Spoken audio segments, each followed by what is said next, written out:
classmates, and welcome to another episode of Middle Class Film Class Gab and Chatter Edition for Saturday, October 28th, 2023. I'm your host for today, Pete. I'm Tyler. And I'm Joseph. And on this episode, Sag AFTRA has no interest in caving to bad deals, and the fight for intermissions and scary movies that are not actually horror. Plus, more thoughts on Eternal Sunshine and random street trivia. There's more thoughts. Oh, wow. Yes, here we are, Halloween. Hi, who are you? Who are you, Joseph? I'm like a Jabberwocky Michael Myers. The listeners can't see this. Well, the listeners on Twitch can't see this, but Joseph's wearing a full-body jumpsuit. Yeah, if you're an audio-only listener, God bless you, but follow us on Twitch. Yes. We're on a second stream. Yes, you sound great, Joseph. Thank you. This is how Michael Myers sounds, actually. Yeah. Does he talk in the series? I don't think he talks. But if he did... You know what? In the Rob Zombie ones, I'm pretty sure he talks. Oh, he does say for words. a second. I can't remember. Wait, I just watched him. I can't remember. So who are we? Who are you? Oh, I am. I'm Wirt from Over the Garden Wall. You can see. Yes, I am Elijah Wood's character. It looks great. Yes. You're a spitting image of that character. I even have my lantern here, my trusty lantern. I don't have the cowl, unfortunately. I couldn't find it. Yes, but I am Batman. As you can see, you're wearing as we can tell, the streamers and the viewers can tell that you are Batman. Yeah, I am Batman in this podcast and in real life. You look like you're wearing a child's pajamas setup. I know. When you rang the doorbell, we looked at you through the Ring camera, and you look like a lost kid on Halloween. I might have been a little bit confused. That's okay. So anyways, we're live on Twitch. We're here. This is week number 2. We're still getting all the bugs out. So hopefully you can hear us. Yeah, hopefully. Oh, I think they can. No one said otherwise. Yeah, if anybody's in the chat right now, please let us know. Let us know. Can you hear us? Yeah. Well, I mean, the new Patreon member who is my sister, she should be in here any minute. Oh, really? She's coming? Yeah. Oh, okay. Yeah. Good. Awesome. So, anyways, Joseph, are you gonna wear that mask the whole time? Well, we'll get on with the show, and then it's getting hot in here. I'm just curious. I was gonna say that must. God, I can't. This is doing wonders. This is doing wonders for our audio listeners. Yes, absolutely. That's right. You're missing out if you're not watching. Joe Bridges is in the chat, and he says he says chat, which means he can hear us. Chat. Cool. Well, that's great. That's great. So yes, here we are. We're chatting. Tyler, you said you sounded like you had something you want to say. Well, no, I was gonna say we're back in the studio. Good stuff. And good stuff. Okay, yeah. All right. Do you have anything you actually want to say, or do you just want to repeat the same thing? You know what? No, I thought I did, but you know what? How about the weather? Oh, you want to know about the weather? It's been grand. It's been classic October weather. We don't have time for that. It's cold in the morning. It's time for Gab and Chatter. Son of a bitch. Find some charity, ye lad. Now's the time for Gab and Chatter. Well, yes. I was also going to talk about Gab and Chatter, movie news. News of the week. That's how the show goes, right, Tyler? Yeah. We might not have all of the elements needed for a good stream, but we're getting there. Yeah, we're getting there. Hold fast, friends. It'll be great in no time. I think both of you should put masks on your faces so that it would be optimal listening experience. Yes. Tyler, what do you got for this week? All right, so from Variety.com, Sag AFTRA, which is a union organization for actors, the members say they'd rather stay on strike than cave to a bad deal, which I completely agree with them because goddamn these executives in Tinseltown, like they're just they think that like they don't need these people, and it just doesn't make any sense. It's like you want to replace them all with robots. It's like, oh, what, you're gonna do AI? AI hasn't even AI is in its infancy right now. Like it's crap. Like, so I don't understand it. But anyways, well, they want to save more money. Well, yeah, and that I understand. I don't agree with it, but I understand. So more than 3,600 SAG-AFTRA members have signed an open letter stating that they would rather stay on strike than cave to a bad deal. 3,600. That doesn't sound like a lot. I gotta say, for all the people that work in Hollywood that are under that banner, 3,600 of them are like, let's keep striking, and the rest are like, we're hungry. Well, you'll be surprised because there's some power players. Okay. And there's a subgroup in the SAG-AFTRA organization called really? the Members in Solidarity. Oh. And it includes Julia Louis-Dreyfus. Julia Louis-Dreyfus. Oh, Louis. Yeah. Yeah, you're right. Louis. Sorry. And Elaine herself. John Hamm. Okay. Maya Hawke. Marisa Tomei. Maya Hawke. Marie. Yeah. Okay. Marissa Tomei. Yes. She's a fox. And She's a babe. she is. She is definitely a fox. The wrestler. Yeah. Oh yeah. Yeah. Hell yeah. God damn that mask. Bryan Cranston, among many other notable other notable names. The letter expresses support for the SAG-AFTRA negotiating committee and says that it speaks for the majority of the guild who are, quote, are still standing in solidarity, ready to strike as long as it takes and to endure whatever we must in order to win. What is this laughter? You know, now we have live fan interaction. It's funny to get the reactions, right in front of us. Yeah. Okay, but are you laughing at me? No, no, it's not at this you is, at all. This is Not at not a you. laughing matter. Yeah, I'm not laughing at you. This is not a laughing matter. No one's laughing at that. Well, the show's supposed to be funny, Tyler. Well, I know it's supposed I don't to know be. if you got the memo. Yeah, yeah, I didn't get the memo. Yeah. Joseph Bridges says you're not what he expected based off of the voice. I'm not what I expect. No, what does that even he says mean? that I don't even understand. He says that Joseph and I portray you to be like a monster, so he's expecting more like a strung out meth head or something. But you just look like a child in a I look like a child. Batman onesie with a beard. He's a monstrous. He's monstrous. How dare you? How dare you do that? So they also go on quoting as saying, the committee, we have not come all this way to cave now. We have not gone without work, without pay, and walked picket lines for months just to give up on everything we've been fighting for. We cannot and will not accept a contract that fails to address the vital and existential problems that we all need fixed. And I completely agree. Like, how dare these Hollywood blue nosers? They just go around swinging their big schlongs over these actors like that, like they don't matter. Like I don't understand it because like they're the ones who are making the product. Like I gotta say, I've never heard that phrase before. They're swinging their big schlongs around Swinging their over the schlongs actors. around. yeah, they're swinging their big like their members and Why so many dicks in this story? well because Look who's working blue. Look who's working blue I'm now. not working Schlong. blue. I'm not working blue at all. Like all I'm saying is like these executives, like they are playing. It's like it's. All right, go ahead. Well, I don't even know what that was, but it's like they're it's like a.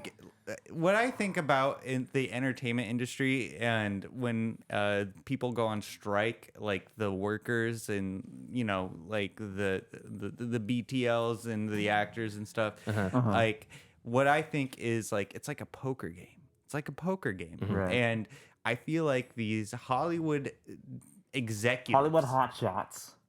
Yes, exactly. The hot shot, the executive hot shots. Like they think they think they have the hand. They think they have the hand. Think they have hand. But they don't. They don't realize it. Just because they're resting on millions, like they're on their piles of loot.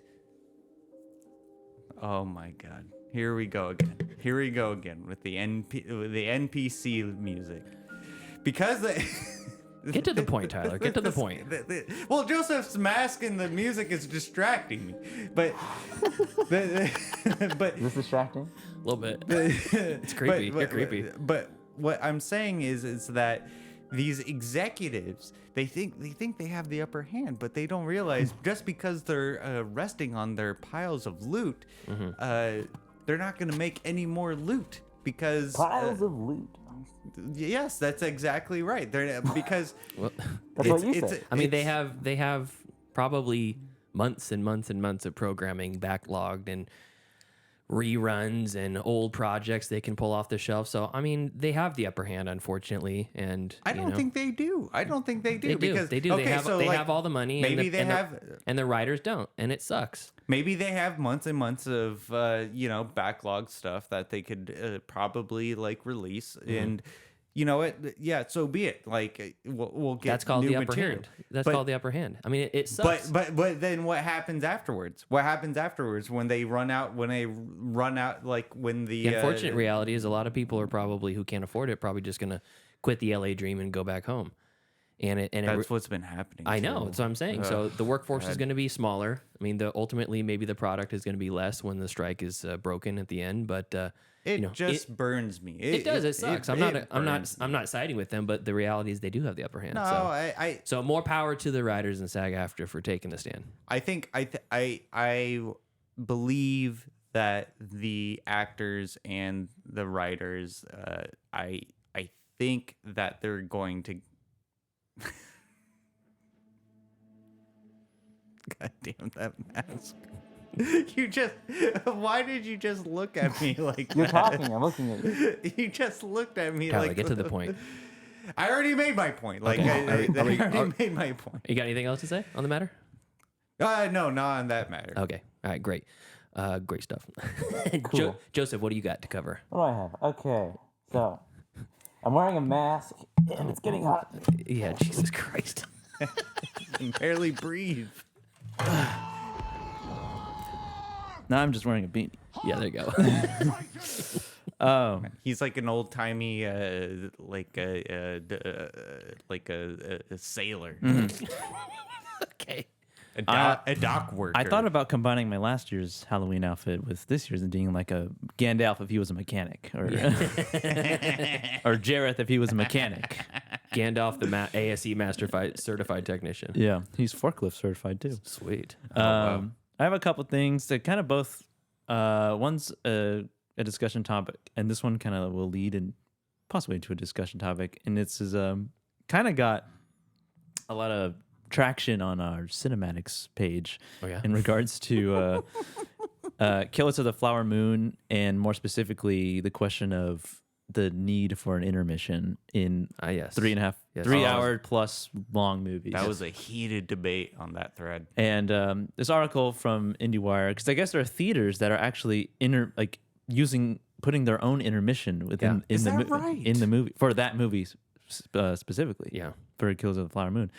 And I landed on like I could go either way on an intermission. If they include it, cool. If they don't, I also don't care. Yeah. Like, I mean, I sat in Oppenheimer for 3 hours, and that was great. Yeah. And there, I mean, I guess there. That's a 3 hour movie? Yeah. I thought it was like 2:45. No, it's 3:01 or 3:05, I think. Oh my god. And Scorsese's is over 3 hours. 3.5. 3.5 It's more hours. more than 3.5. I think it's 3:37 or something. Yeah. Jesus. It's so it's a long movie, but it's a lot of movie. And with the prices of tickets these days, I mean, 2 for 1. That's how I always think about it. yeah. Like if they were to put an intermission, I'd be happy because I could stop and meander about a little bit, and I can give my review for the movie already halfway and say it's a masterpiece Get some before I finish the third act. You can get some snacks too, you know. Yeah, like- let's all go to the lobby. Yeah. Let's all go. Imagine that playing in the middle of Killers of the Flower Moon. Hell yeah.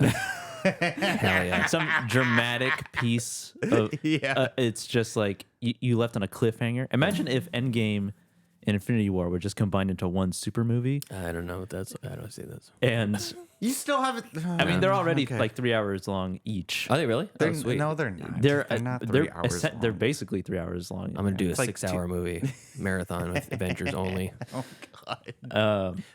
But imagine that. Imagine if that was combined into one movie, or the Kill Bill 1 and 2. That was one long super movie. It's called The Whole Bloody Affair. And if that was in theaters and they put an intermission between 1 and 2, because there's I don't know if there's a cliffhanger at the end of volume 1. It just kind of leaves you No, it says, does she know that her daughter survived? Oh, yes. Yeah. So a little bit of a cliffhanger, yeah. a little It bit. changes the stakes of the story. But imagine Yeah. whatever dramatic something happens, and then the intermission, the animation plays, and it's like, well, now the tension's been cut because of these dancing popcorn and candy. Well, Joseph, where do you land on intermissions? Are you for it or against it? I already said I could go either way. Yeah. You can go either way. Okay. Yeah. So what He's bi intermissional. I am Yep. I am for the intermission because I think that adds more to the cinematic experience. Because I think you just want a smoke break. well, no, that's not true. I barely burned the nails today, but I think that because everyone is saying like, oh, we need to save movie theaters and like all that Michigan, and I think that like with a long movie, an intermission break, like that adds to the cinematic experience because now you get to meander through like the snack bar. Tyler's going to come in 10 minutes late to the intro and sit down, and everyone's yelling at him because he's got his flashlight on his phone out. I don't Try to have find my his seat. Yeah. No. What they're yelling at me is because like I'm talking out throughout the movie, Yes. and like Exclaiming They're like, your right wing propaganda. and they're just like, shut up. there's that strong smell of cloves again. But I do like the idea of the intermission, and I think Quentin Tarantino did it perfectly with the Hateful Eight. Yeah. Joseph, are you going to talk about the contractual stuff? I mean, I can. I mean, there's like, What do you mean you There's like, it's can? like Apple TV and Apple TV funded the movie. Yeah. And, I was going to bring it up, but I didn't want to shit on your point, but their Apple and I can't remember the other parent company are going after the theaters. yes, they're like going. Yeah, They're going to like basically take action against them because it's a contract they have to show the Yeah. movie in a certain way. yeah. Oh yeah, I heard Yeah, that too. I mean, I can heard that imagine too. if as like a filmmaker, and then you want to have somebody to be like, I have these specific standards I want my movie to be shown as or shown in, and you don't let these other rogue theaters just do whatever they want. Like Adam. He's a rogue Yeah. theater. But so the editor, the editor Thelma Schoonmaker for the movie is chiming in and criticizing these theaters for adding an intermission, and I'm curious as to how they're doing it. Like, how are they? They can probably just pause the movie. They just pause it. They pause it. They have an OBS running, and they just Yeah. pause it. Or throw- it's like in Fight Club, the beginning of Fight Club, when Tyler Durden's working in the projection room, oh yeah, and then she shows a flash of the penis. yeah, that's it. They flash to the penis and they pause it. Yeah. Oh wow, that's Yeah. But Bold choice. very. But yeah, bold. Very bold. so she is chiming in, saying, I understand that somebody's running it with an intermission, which is not right. The editor told. That's a violation, so I have to find out about it. I got to snitch. I know. Can you imagine? Like, she's going in person, she's hunting him down. She's like, how dare She's they turned do into this? Liam Neeson in Taken. Yeah. And there are I will theaters. find you. This editor has edited every Scorsese movie since Raging Bull. Yeah. Oh wow, that's a And long time. and so there are theaters that have shared on Twitter, on social media, that they will include the intermission, an 8-minute intermission. An 8-minute intermission. Yeah, and then there are European and Brazilian cinemas, which included a 6-minute interval towards the middle of the film during screenings at its 80 theaters across several countries, and an independent cinema in Amsterdam had done the same. I mean, I see from their perspective that if they think that they're going to get more butts and seats and sell more tickets that way, I guess that's kind of their prerogative, you know? Yeah. They pay so much money to be able to show this movie, and they're like, if no one even wants to freaking sit down to watch this movie because it's 3.5 hours long or whatever, I get it, but I also see Scorsese and his editor's perspective. I Yeah. mean, like, honestly, like, this isn't like I feel like the attitude of the general audience today is like they're not going to be clamoring to see this movie. That's what I'm saying. They're trying to people are exactly. No, that's what I'm Yeah, agreeing with you. yeah. Like it just like no one's clamoring to see. I don't have much of a clearly. desire to see it in theaters. You gonna see it in theaters? I feel like it's easier for me to watch a long movie in theaters than it is to watch a long movie at home. Really? Yeah. Oh wow, that's interesting. I'm the opposite. Yeah. Because I get a little too Distracted. antsy at home because I have all my other stuff there that I could do. You're like, look at that guitar over there. I could be playing that right now. Yeah. Like I don't because being in the theater, it forces me to pay attention. If it's a long movie, then I have like my phone. I have after a certain amount of time, if there's a lull in the movie, I'm like, what's going on Instagram? I completely agree.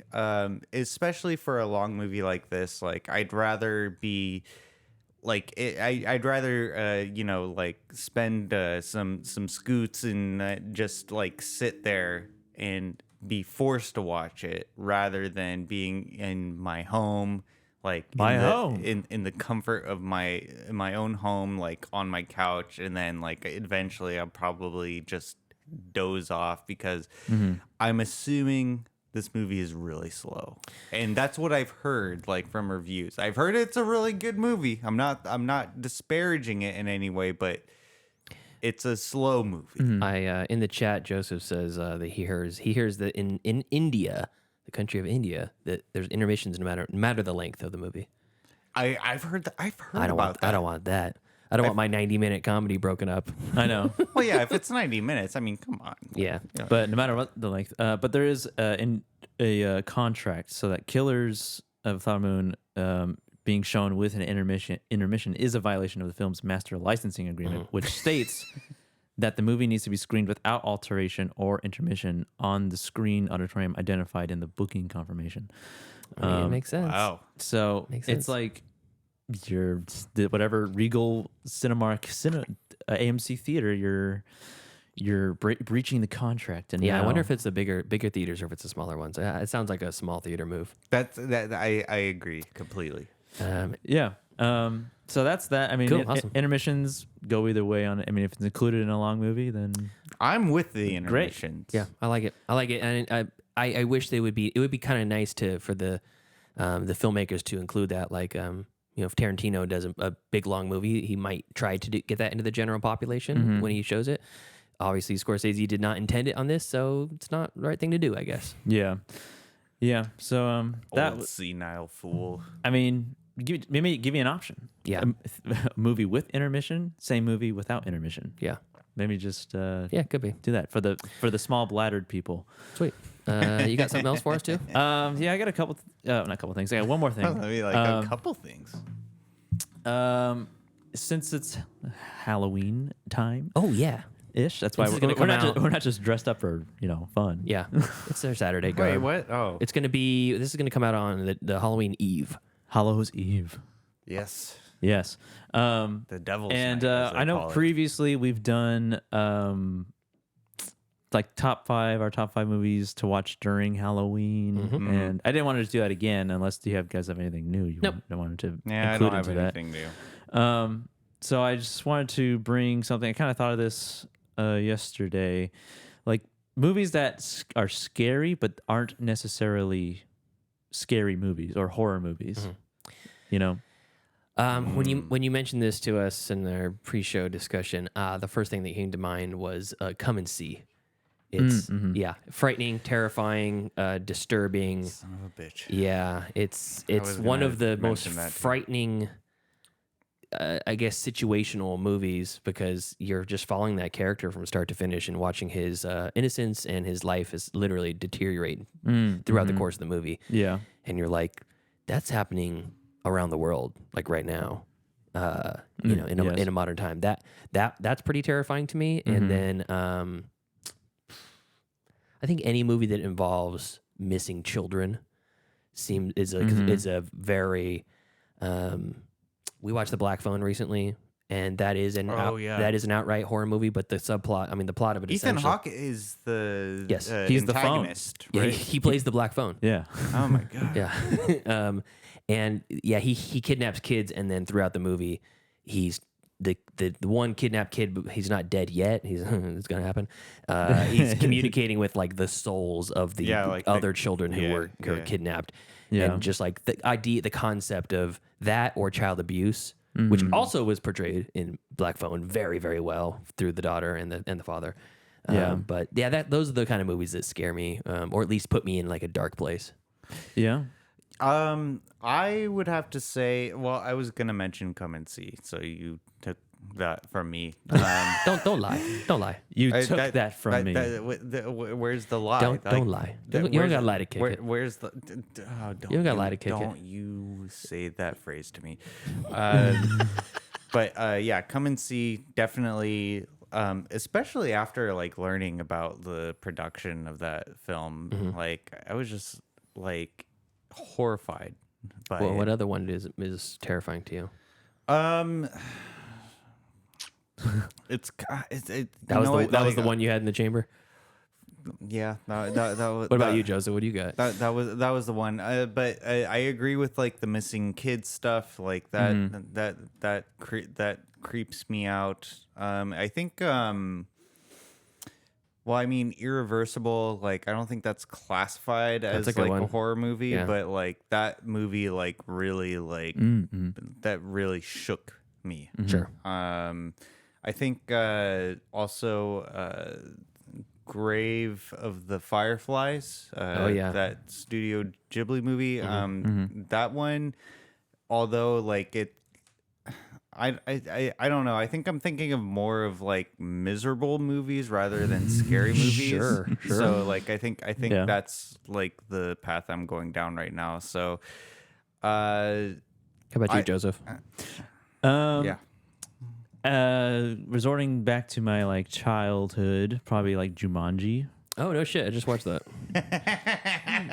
That would be scary. Yeah, it would be- I didn't even think about. I mean, that. like those flowers that Yes. spawn to shoot little needles at you All over the place. There's nothing you can do. The yeah. stampede, the monkeys, the goddamn monkeys. Yeah.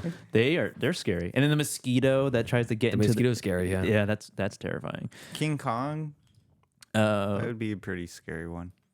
Just any like just King Kong in general. just Yeah, just Tyler's King like a big monkey. big monkeys. Big scary. monkey, scary. You have this big ape who's wrecking havoc in. I mean, Jurassic Park 2 scared me a lot Oh really? ooh yeah, because like the compies. because the kid, like when they go to the dinosaurs on land or in America or whatever, and like the T-Rex is just in your backyard, just staring at you out through the window. Yeah. Yeah, that's terrifying. That's Yeah. terrifying. You have this. Yeah. You have this like mutant prehistoric lizard in your backyard, I drinking mean- chlorine water and eating your family dog. Also, even before that, when they're in the RV and like it's dangling off the cliff, and then that guy gets chewed in half by the two T-Rexes. Yeah. That whole like rain, That's a like, great sequence. Yeah. night rain sequence is pretty terrifying. I could We have, even. we have an answer from the chat. Oh, what was that? What's that? Joe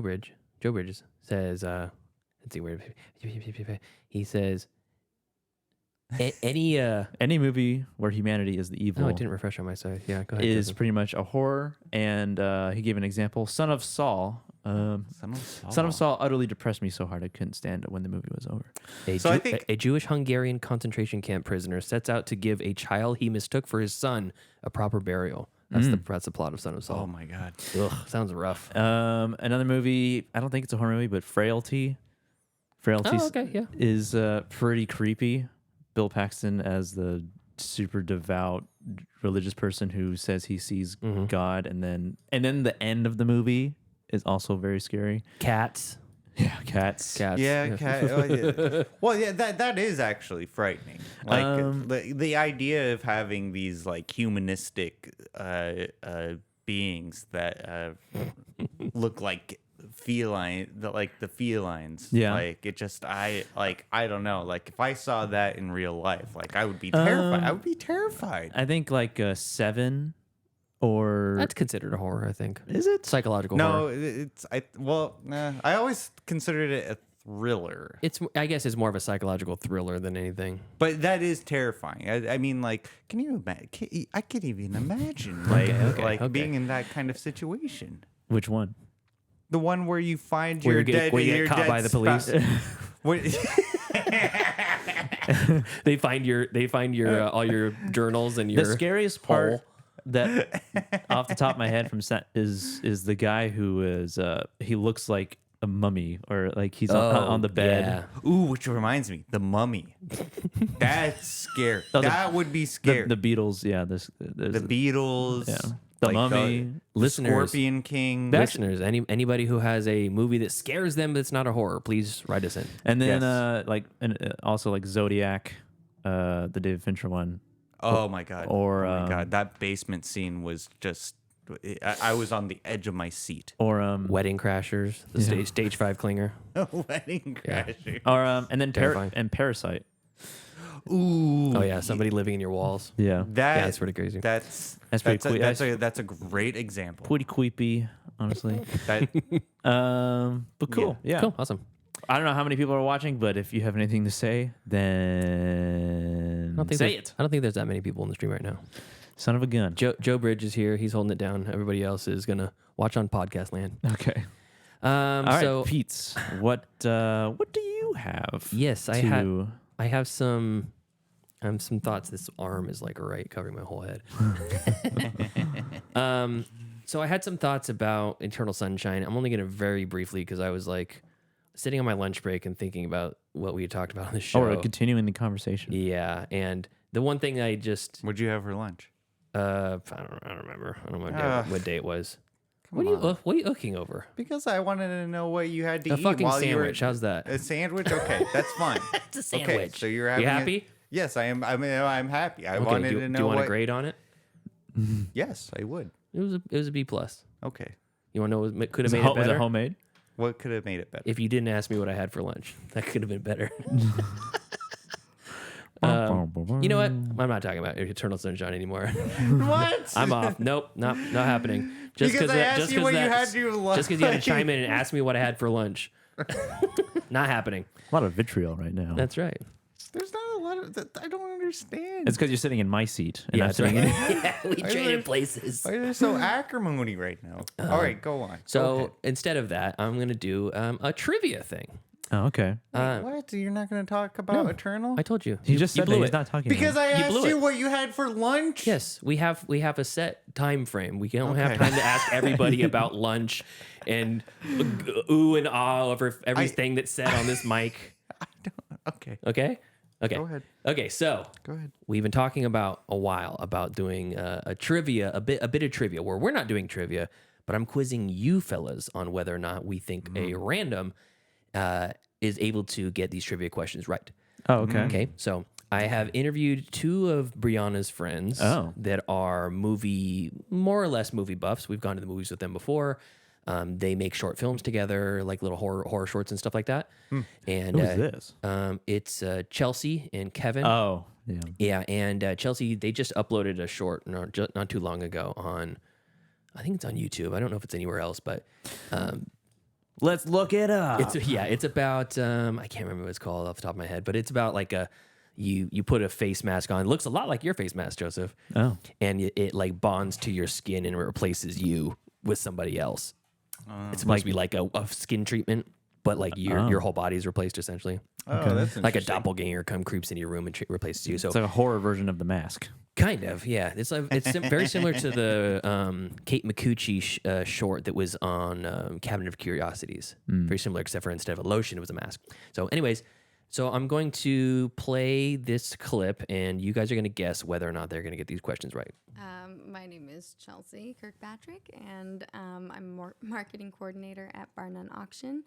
I'm also a writer and filmmaker as a hobby. Oh, really? What kind of filmmaking do you do? Horror, Horror. probably. All right. So then, what's your favorite horror movie? This is get Probably to The know them. Shining.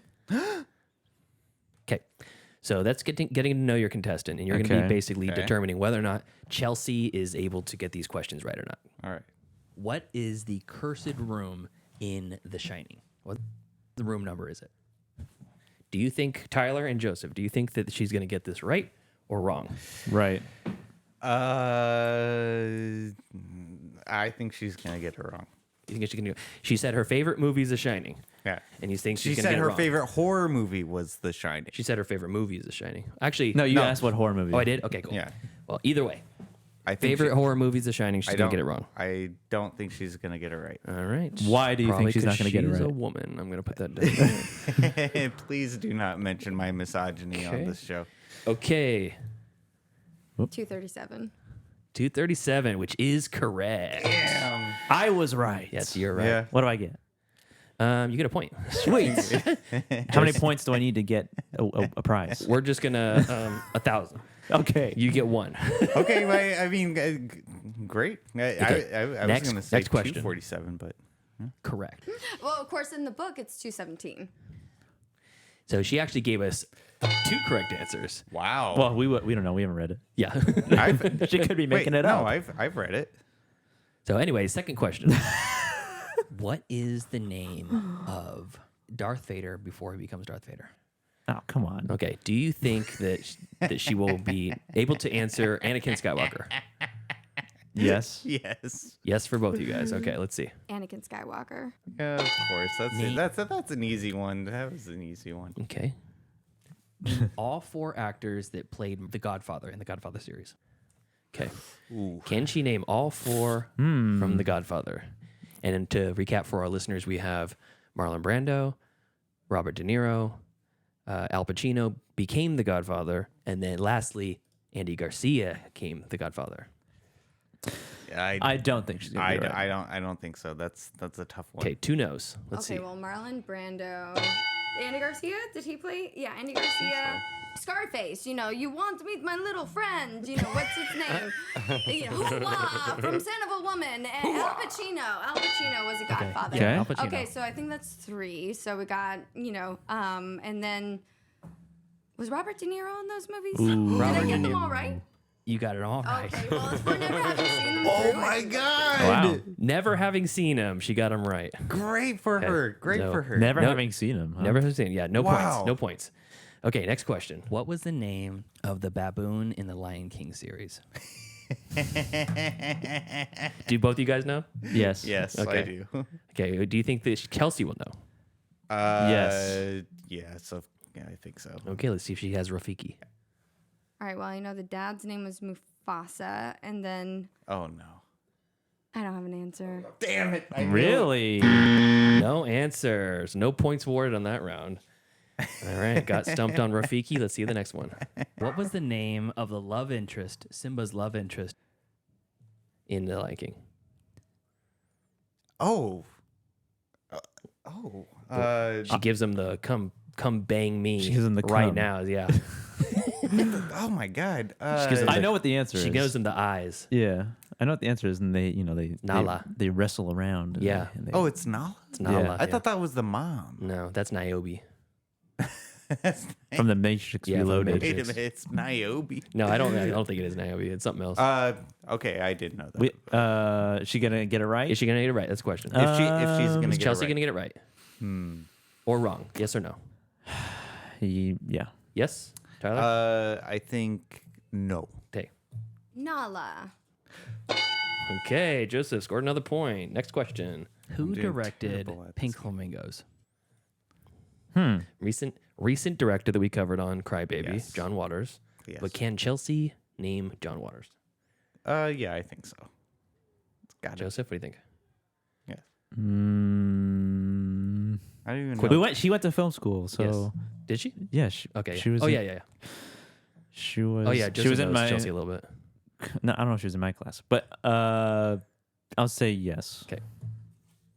Oh my gosh, and he directed Hairspray and Vincent something.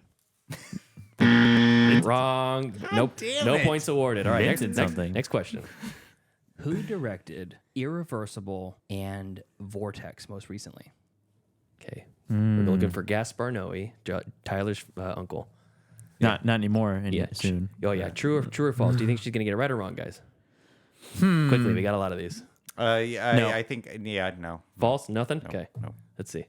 He was a French director. I don't know his name. All right, good. You guys both score points on here. Joseph's in the lead 4-2. Next question. At What least I got it on campy the board. vampire movie is set in the fictional California coastal town of Santa Carla? Oh, I just watched this. Yeah? Yeah. Yeah, the Lost Boys. Yes. So does Chelsea know The Lost Boys? Based off of Santa Carla. Oh, based off Santa Carla? Yeah. I think, well, Oof. I'm going Because- to say yes. I'm going to say no because there's a... Okay, no is fine. Okay. Lost Boys. All right. Son of a bitch. Sorry, Charlie, we Bam. don't have time to vamp. All right, Vamp. 5-2. Vampiric. Next question. Mike Myers is well-known chameleon. Name all 4 characters that he played in Austin Powers. Ooh. Was he going to get it right or wrong? Was Austin Powers, Goldmember, Dr. Evil, and Fat Bastard. Did she get it right or wrong? I think she'll get it right. Okay, I'm going to have to go with wrong. wrong. Okay, let's see. Oh, well, he did Austin Powers. Get in my belly. Fat bastard. Yeah. Fat bastard. Oh, Dr. Evil. Yeah. And there's also one character that's only in one movie. Oh, Goldmember. All right, look at that. Joseph's in the lead. I am not doing good at this game. I am not good That's at okay. this Round game. 2 is worth 2 points. Next question.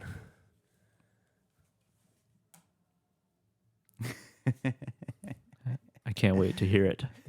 I am Kevin Kirkpatrick, and I'm the digital marketing manager at Barn and Auction. And then I They work at the same write place? and do photography and cinematography. And when I can, I paint little miniatures too. Oh, you're a mini painter? I am. I'm a big Warhammer 40K. Oh, sweet. Super nerd on it. You and Henry Cavill Yes. are besties. Okay, so this is Kevin. This is our second contestant. These are worth right now. It's 6-2. Joseph and Tyler. Joseph in the lead. The next ones are worth 2 points. Okay. I'm smoking them. Yeah, here we go. What American actor was a self-proclaimed white Jewish kid from Chicago and played a terrible Indian stereotype named Ben Gibatuya in the movie Short Circuit? These are straight from the trivia. Ooh. These are straight from the trivia I don't tournament. have, I don't have to know the answer. No. I'll tell you the answer. It's Fisher Stevens. Oh. So does he know it, though? No. I'm Tyler? going to say yes. Okay, yes for Tyler. Fisher Stevens. Hey, there we go. Son of a gun. Okay, so 4 points for Tyler now to 6. Let's get to the next question.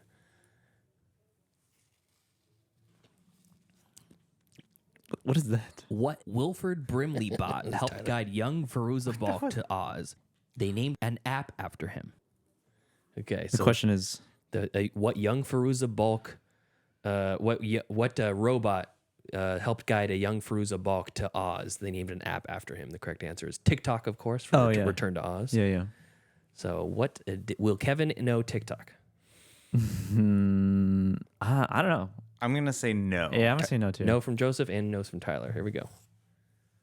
I don't think I ever saw Return to Oz. All right. Calls Okay. himself a film major, huh? Next question. No points on the round. C-3PO is certainly one of the most famous movie robots and was voiced by Anthony Daniels. What is the name of the Joan Rivers voiced robot in Spaceballs that was a takeoff of C-3PO? Okay. So the correct answer we're looking for here is, of course, Dot Matrix, the character of the robot from Spaceballs. But does Kevin know Oh my it? God. Yes. I'm gonna say yes. Yes yeah, for Joseph. I'm going to say yes. Yes for as well. Tyler. Yes. Dot Matrix. Oops, that is Mummy from correct. 1999 Wrong. Okay, so 8 and 6. Great. Next question. featured Brendan Fraser as Rick O'Connell. Patricia Velasquez plays Anaxunamon, the love interest of what immortal ancient Egyptian bad guy? What's the question? Anaxunamon is basically married to who? What's the character's name? Because Imhotep. Oh yeah. Imhotep. Emotep. Imhotep is the answer. So does Kevin know? Yes. Yes from Joseph? I'm going to say no. Okay, no from I'm gonna say no. Tyler. I'm gonna say no. Was he Imhotep? Ah, Okay. God damn it.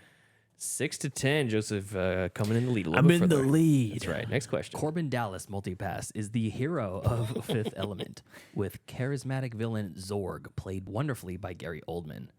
What is Zorg's full name? Okay, what is Zorg's full name? Jean-Baptiste Emmanuel Zorg. Mm-hmm. But does Kevin know that?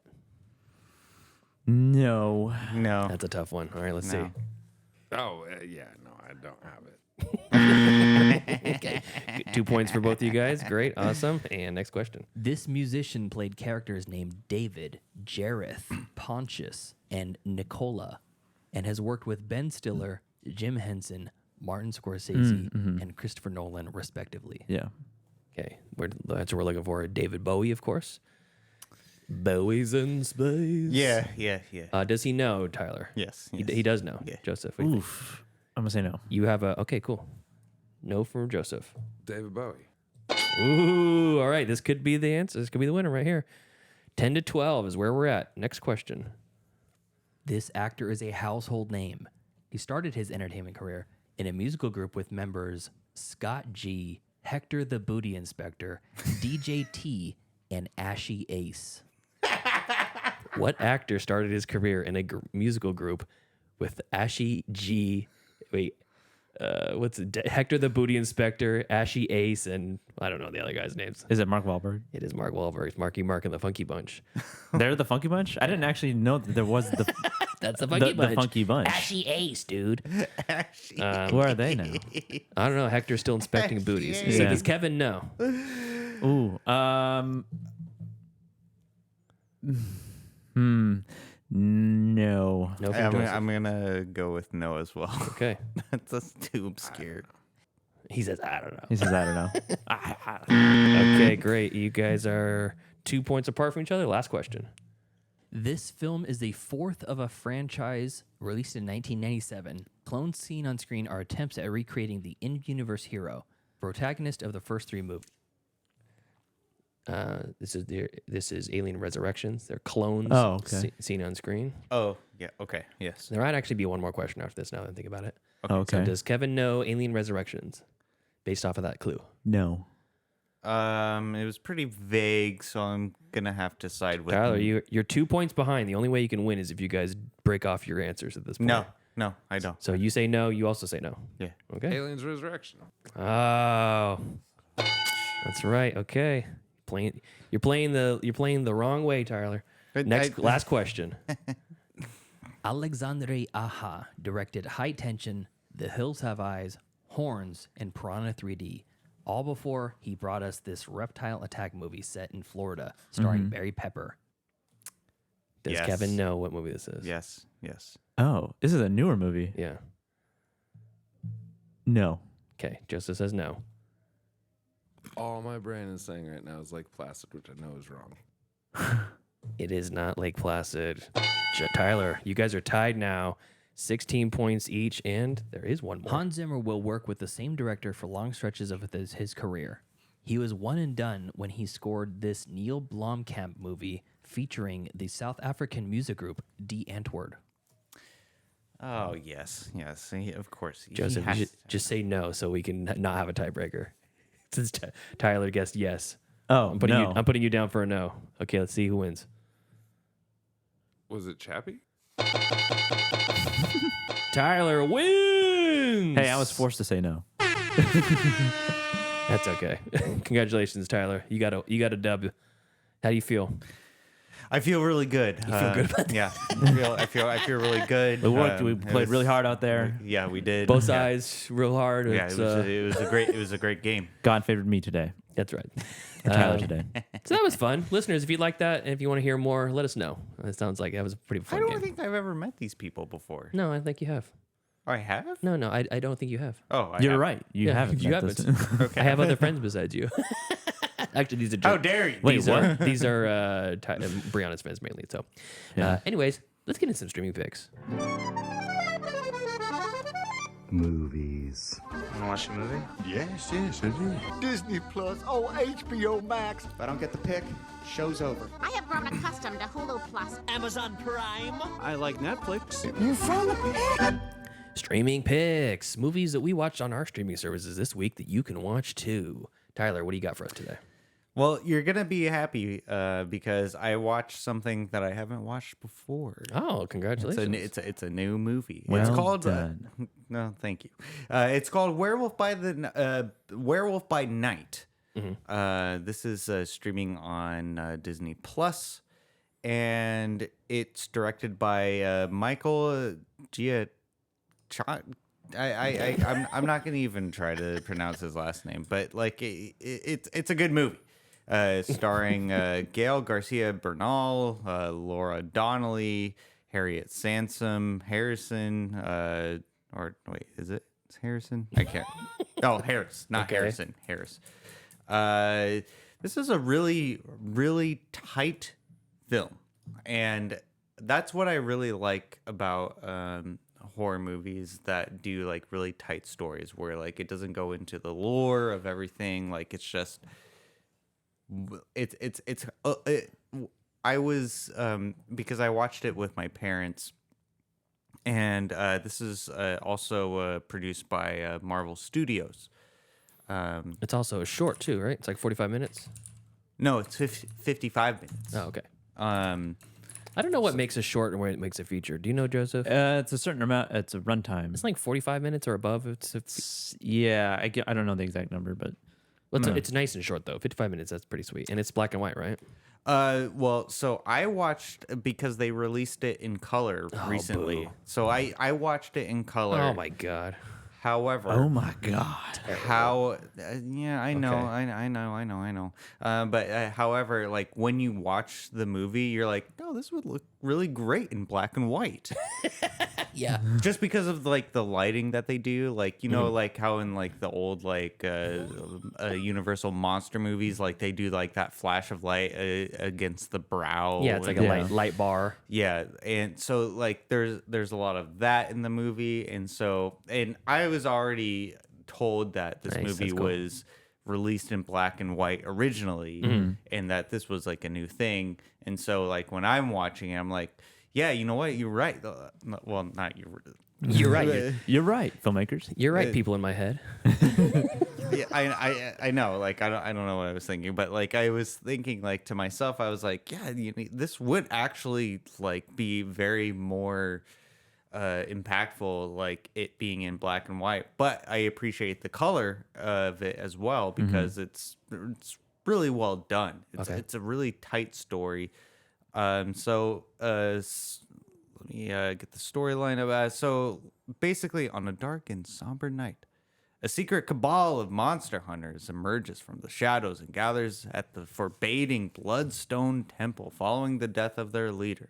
In a strange and macabre memorial to the leader's life, the attendees are thrust into a mysterious and deadly competition for a powerful relic, a hunt that will ultimately bring them face to face with a dangerous monster. There is a kind of there is a good twist to it. Have you seen this before? Oh yeah, I stream picked it on the show. Oh, you did? You were here. Yeah, you were sitting right where you're sitting now. Oh, I didn't remember. It's okay. We have like 360 episodes, so I'm only half joking when I give you shit about not remembering one episode from 2 years ago. Is it after this week? We'll have an episode for every day of the year. Yeah, that's right. Of a calendar year.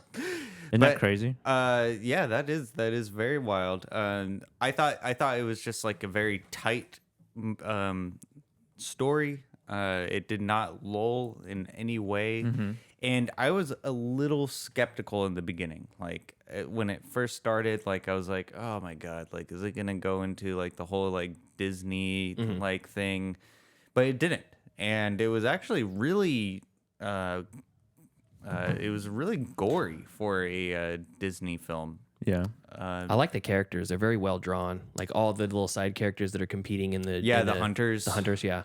They're pretty cool. I like the Scottish guy or whatever he is. Yeah, he's like Viking the Viking, and he has like the axe and then he has the hammer. And one thing I will say about this film though is when the main character, who ultimately becomes like the other monster, when he rushes into the mausoleum, and the girl was like, wait, the door, and then like it like closes and like you can't get out. That's exactly how I felt like when I was trapped in my van.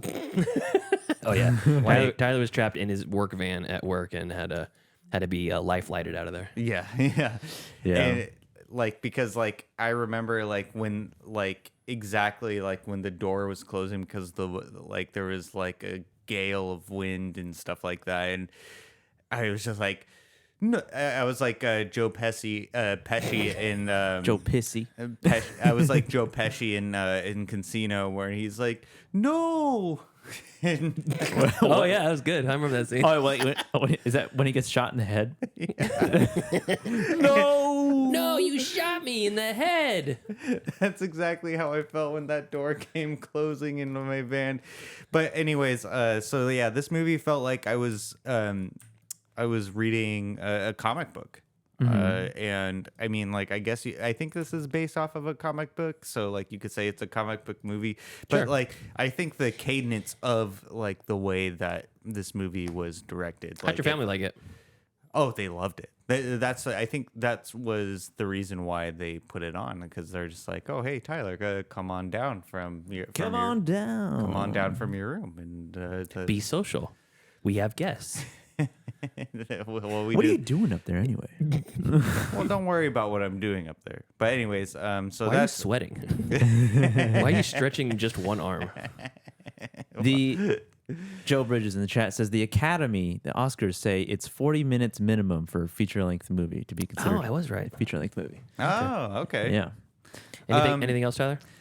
No, that's that. I think that's the only new thing that I've been so goddamn busy with life recently, but I managed to squeeze that in, and so yeah.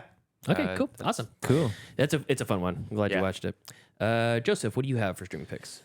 Okay, so what I have for streaming picks. I hope you guys are enjoying this layout stuff. I'm like kind of having a blast doing this sort of technical directing over here. I figured you would really like it. Peek behind the curtain.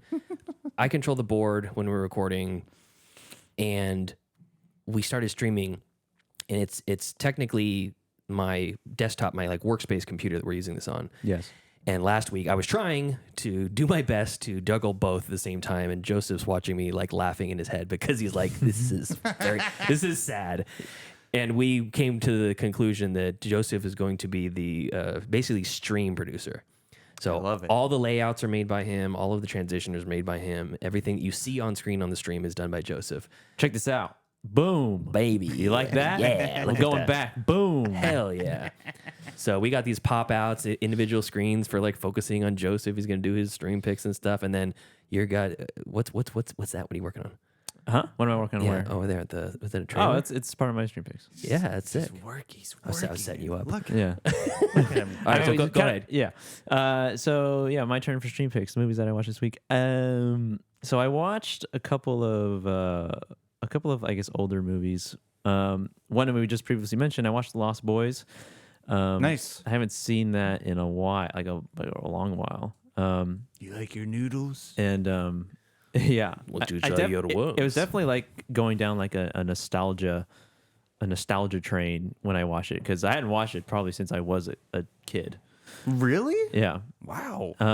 And so a lot of the scenes that like because I like had like a vague recollection of like all of the setup and everything, and them going to their vacation house, and I'm like, isn't that guy a vampire? No way. He's too square to be a vampire. I know. But it was so fun because it also takes place in Santa Cruz. Yeah. And it's set in Santa Clara or Santa Carla. Santa Carla. Yeah, Santa Carla. And I was like, that's the boardwalk though. Yeah. I know. I'm curious as to why they made why did they I don't know. Maybe they figured they had to have the city sign off if they use the name. Or something. maybe. But that's I always thought it was in Santa Cruz. I mean, it is in Santa Cruz, but it's In the universe, they call it Santa Carla. Fiction. yeah. Okay. And it's like a classic. I mean, it definitely screams 80s for sure. And it was cool when I was at the boardwalk. I remember there was like a little sign that said "movies filmed here." It was Us, The Lost Boys, something else, The rest. Yeah, the rest of them. And I just thought it was so funny. I was like, I just watched Us, which also takes place in Santa Cruz, and I'm watching this, which is set or filmed in Santa Cruz, but not set technically, I guess, in Santa Cruz. But yeah, Lost Boys it's a good, just kind of, it's not like super scary, and it's kind of more entertaining than scary. And Yeah, for sure. Although the makeup when they turn into like they get into their super vampire state when they have like the deformed or faces like they're bat like. Yeah. That's kind of creepy. And then when they go and kill put a stake through the vampire's heart when it's hanging upside down, and it's just spewing out like oil. I'm not like the biggest fan of this movie compared to other vampire movies. I mean, people seem to love it, and it's great, but it's not. It's nowhere near like my top 10 vampire movies or 80s movies even. But I love how every vampire dies in a different extravagant way. I know it's super fun. The holy water bathtub with garlic. It is fun, and it's a fun watch, and that was streaming on. I thought it was Max, maybe it wasn't. No, it's Hulu. Because it is Hulu because it is Hulu. Yeah. So yeah, watch that. That's cool. If you haven't seen it, then definitely watch it. And then I watched a not nearly as good movie, but I want to bring up because I was curious about it when it came out, but I never sought it out. It came out in 2007, and it is streaming on Peacock and Tubi, and it's Dead Silence. Oh, which is Is that the puppet movie? It is the puppet movie. You are correct. Good job.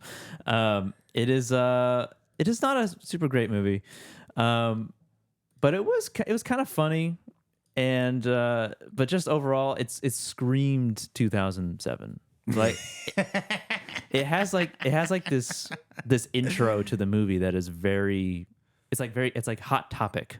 It's like a Hot Topic horror movie. What's the James Wan in his infancy? What's that? Hot Topic? Hot Topic horror movie. Yeah. How is it a hot? Okay. No, the store Hot Topic. Yeah, I understand. I understand the. It's a store that was in the mall, Tyler, that you could go if you were a goth kid and you can get clothes. Yeah. You don't have to ask me twice. I've been there many times, But yeah. even recently. And the premise of it is kind of silly, and you can kind of see the twist or reveal coming. I mean, it was kind of cool, but you can definitely see it kind of coming around the corner. Well, my question is, what made you want to watch this movie? Like he said that right at his intro, right at the beginning of his intro. It's like you don't even listen. Yeah. You just checked out and you're waiting for our gums to stop flapping so you can start talking. But yes, I hadn't seen it before, and like people will be like, "Oh, it's actually kind of scary," but it's really not that scary. There's some like kind of creepy parts, and the design of the puppets is obviously just like made to be creepy. But there's like some moments where I was like, "Huh," but for the most part, that was the big jump scare. Yeah. And then Donnie Wahlberg is in this as a detective who basically the premise of the whole movie is that the main character gets sent a mysterious package that has Billy the puppet in it, and he's like, I don't know where this came from. And then he leaves to go get takeout, and then his wife is brutally murdered by the puppet. And obviously Donnie Wahlberg is like, well, I mean, you were the last one to see you alive, so it's gotta be you. You're the murderer. It's I don't know. That his role in the movie. No, it was kinda, the puppet. And that's what he's saying. He's like, I'm gonna do your job for you, and he goes and investigates and like tries to find out the origin of the puppet and like where it came from. And this whole he goes and sees his dad who has a whole. It's like a family. It's a generational like haunting that and this puppet is involved with. And the dad is played by. Should find like a 10-minute trailer. A 10-minute trailer. I know. Dead Silence compilation.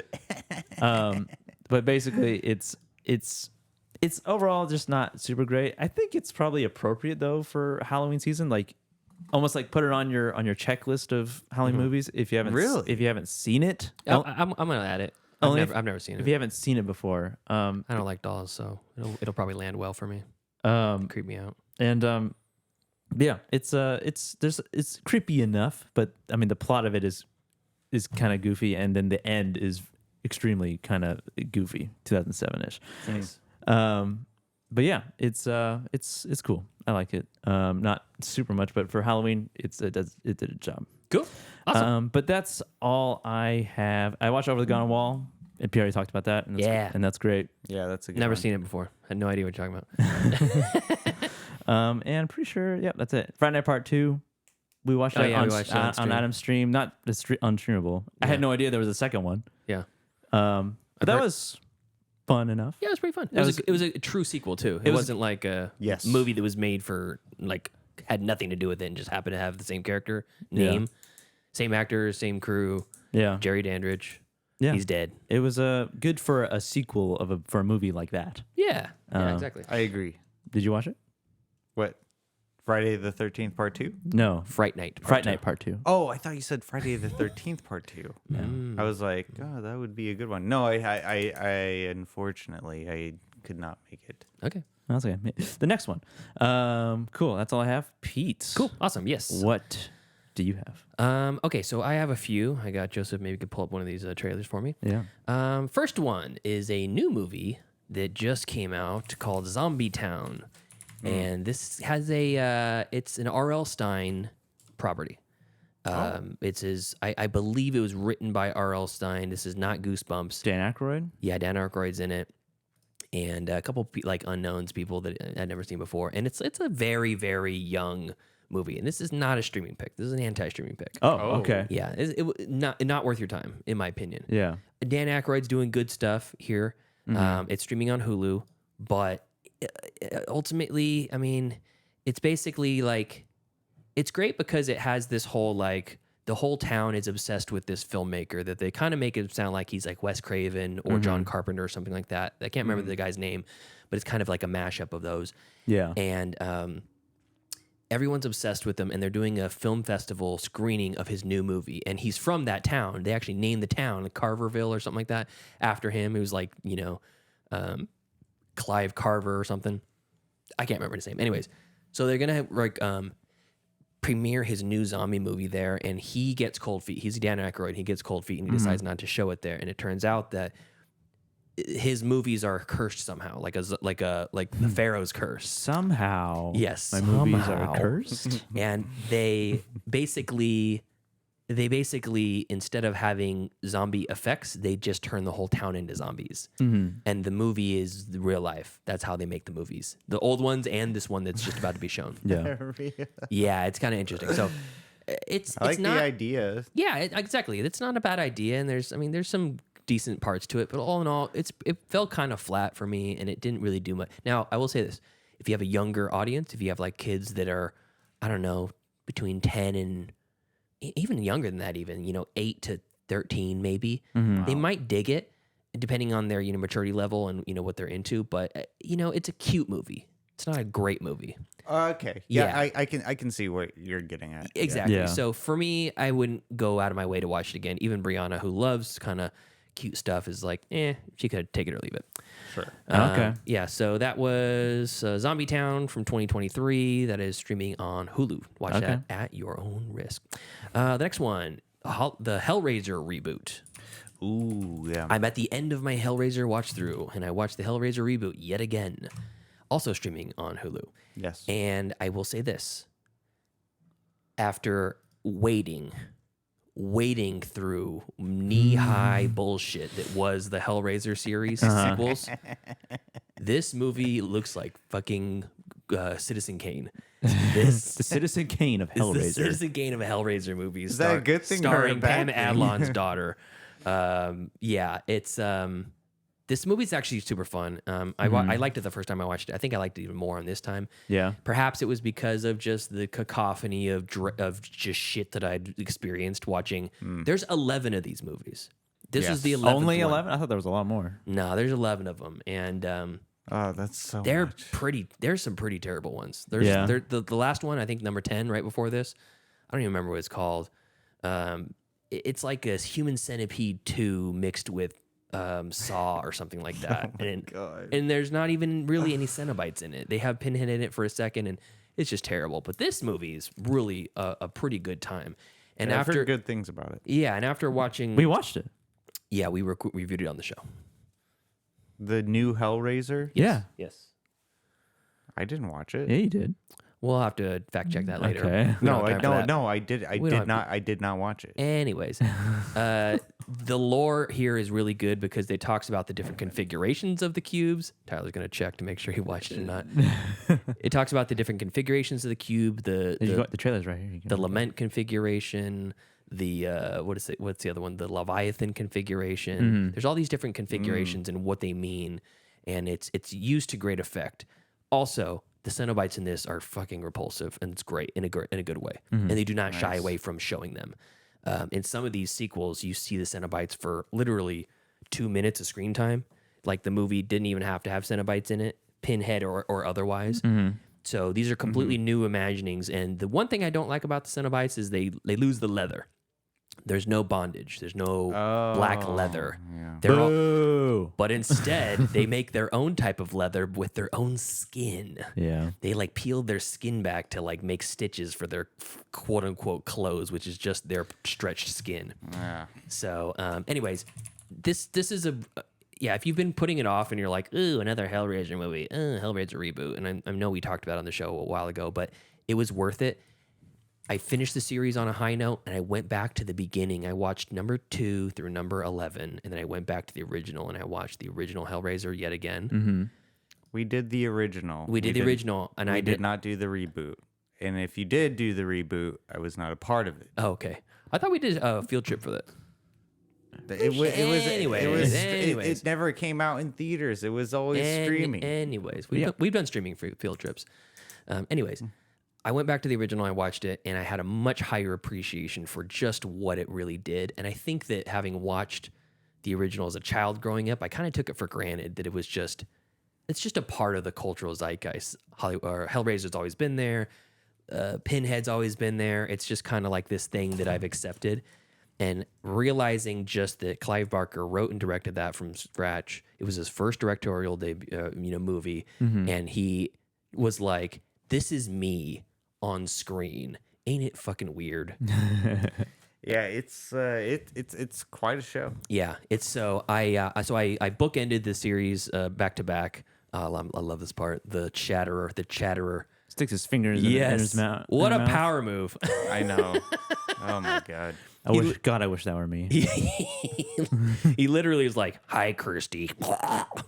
Yeah, I saw that and I was like, I gotta pause it really quick. Okay. So, anyways, I just wanted to kind of put a cap on my Hellraiser quest that I have and my last movie quest. Yeah, and so Hellraiser the reboot streaming on Hulu. Hellraiser the original is streaming on Prime, Shudder, AMC Plus, and Hoopla for Joe Bridges. Hoopla. We have somebody else in the chat. It's Joel. Oh, what's up, Joel? Smashy Forge. Hey, buddy. So my last movie is brand new, just came out in theaters and streaming on the same day. Is this like streaming for free? It's streaming for free on Paramount. Oh. Paramount Plus. This is Five Nights at Freddy's. So yeah, this is a Blumhouse produced movie. I don't have a whole lot of specifics on it, but I know Josh Hutcherson is the main character. They got hit. They roped him into this. Yeah, huh? Matthew Lillard. Matthew Lillard is in it. Oh, okay. Yeah, for a hot second, and a couple of other people. Like there's one actress, I can't remember her name. She's like the blonde, kind of like maybe love interest, maybe just the second build. She's not doing much. She's in a different movie. Okay, and then she's not doing it. Okay. Everybody else, she's not doing it. Everybody else does a really good job. There's some child performances here. Josh Hutcherson's character has a younger daughter or younger sister, I'm sorry, who's probably like 20 years younger than him. And he, through circumstances you find out through the movie, is forced to take care of her on his own. The parents are not in the picture anymore. And I won't say a whole lot about it. I'll just say, because the plot I think is probably the best part of it. Five Nights is on Peacock. Yeah, it's streaming on Peacock. Oh, it's Peacock? Yeah. Oh, sorry. I saw Paramount. I always get those two mixed up. So, long story short, I'll make that part fast because it's nice to discover a little bit. But his character is kind of responsible for the abduction of his younger brother when he was like 10. Oh. He was 10. His younger brother was like 5, maybe. And they were camping, and he was supposed to be watching his brother, and somebody stole the brother. Flash forward, 25 years later, 15 years later, he's an adult, and he's got his young sister who he's basically trying to make sure that the same thing doesn't happen, and he's having nightmares about it every night. He gets a job at Freddy's Freddy Fazbear's, whatever. What's it called? Fazbear's? Freddy Fazbear's? I don't know. I've never played the game. Anyways, he gets a job at this Chuck E. Cheese knockoff place, and the animatronic robots are known to move around on their own. It's a new technology. It explains to him in the new hire video, and his job is to make sure the place doesn't get trashed, clean up a little bit while you're there, and just make it through the night. The games are pretty trash, in my opinion. This super low-hanging fruit games. Okay. You're literally just in a chair of this night watchman's night watch guards station, and you're like watching different monitors to see where the animatronic robots are, and you're just trying to make it through 5 Nights at Freddy's. How they spun that into this movie that was 90 minutes and was actually very entertaining to me was pretty impressive. Full disclosure, I did not like Wally's Wonderland. Not a fan. Mm-hmm. Your trailer's over. Oh, was it? Yeah. I was not a fan. I mean, of, to what end though? I was like, not. What do you mean? So 5 Nights at Freddy's. Like The game is you're supposed to survive 5 nights working as this night watch guard at this place with these cursed animatronics that try to try to kill you. and then what? Then you win the game. I don't know. You can just say then you can just say, oh, I didn't get killed by these cursed. I'm not here to disparage the game. I just wanted our listeners to know that it's based off a game, and the game is for kids. This movie's The game is for kids. It is. It's a kids game. It's a kids game. What parents are allowing their? It's really light lifting. Like you're like it's jump scares the game, right? You turn around and there's an animatronic robot behind you. He goes, ah! And then the game's over. I just like because in my older age, just being more lucid, I just like the idea of people like my age who have progeny, and they're just like, okay, we're gonna play this game. You might die. Okay. Well, most games there's the chance of death in the game. That's kind of the part. Yeah, Super Mario Brothers, Call of Duty, Fortnite. Every physical death though. They're all death. What are you talking about? Not physical death. Mario gets squished and he falls off the screen. That's a physical death. But you're not gonna die. Do you mean in real life? Yeah, in real life. Yeah. Okay. What about the game and gamer? I'm confused where you're going with this, Tyler. So just let me finish. Okay, I'm sorry. It's okay. The game. What I'm saying is the game is very rudimentary. There's not much story to it, but the movie has this interesting story that I thought was pretty good. So you don't need to have played the game to enjoy it. No. I mean, there's not much to the game. No, having played the game, I respected how close they kept the animatronic robots to look like the real game, and I respected how the workstation that he worked out looked just like the game, and I'm like, oh, okay, well, this guy's about to die. Oh, it's an actual video game. Is that what you're saying? What? Five Nights at Freddy's is an actual video game, and the movie is based on the video game. Okay. That's what I'm talking about. I got confused. Did you not know? You didn't know Five Nights at Freddy's? I thought that these parents were going to like a haunted Chuck E. Cheese But Five Nights at Freddy's is a game, right? You've heard known the game. of that. Well, I understand that now. No, before today. But did you know that it was a game before today? No. You've never heard of Five Nights at Freddy's? No. That's been out for I don't know how long. 15 years, something like that. It has? 15 years? Yeah, they have had multiple versions of it. Anyways, that's fine. Now it makes a lot more sense why you're confused. Yeah, I thought you were just talking. No. This is in the movie. He gets a job as the security guard. Okay. And in the game, you're playing as the security guard. So anyway, I get it now. So the reason clip that moment. The reason that I brought this, clip it. Yeah, the reason I brought this up is because the critics are being really brutal to this movie. Really, it's getting very bad reviews, and I thought it was good. I thought it was fun. For a movie that's what's their problem? I don't know.